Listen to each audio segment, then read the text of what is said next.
Oftentimes people will find online draft separation agreements, or they'll just write something up themselves and sign it.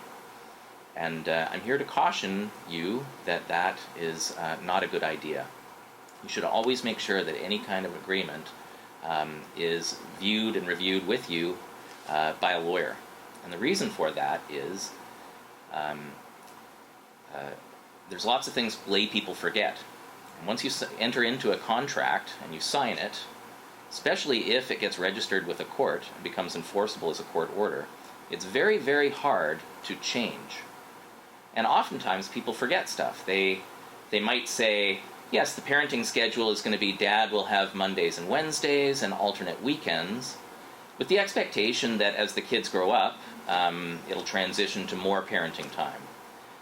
But unless that's written into the separation agreement, unless the other side agrees to vary it, you're kind of stuck with it unless you go to court to change it or to overturn it.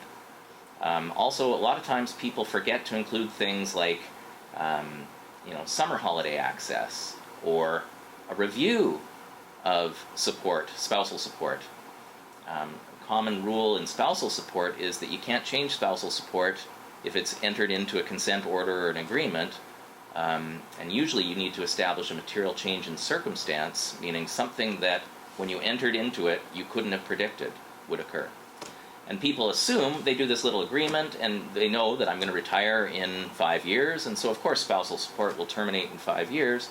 The other side might say, it says spousal support of X a month. There's no termination date in the spousal support agreement.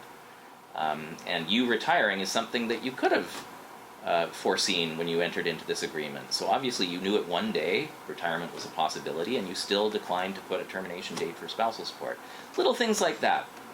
I've spent a lot of time, I've had a lot of cases, and I've had clients pay me a lot of money to overturn poorly drafted separation agreements because they wanted to save a few $100s on getting independent legal advice. And trying to save a buck at the time you enter into an agreement, if it's an unfavorable agreement that you want to change and the other side doesn't agree to the verbal agreements that were collateral to signing the written agreement, you end up having to spend upwards of $15,000-$20,000, but for having paid $1,000 at the beginning to make sure it was ironclad.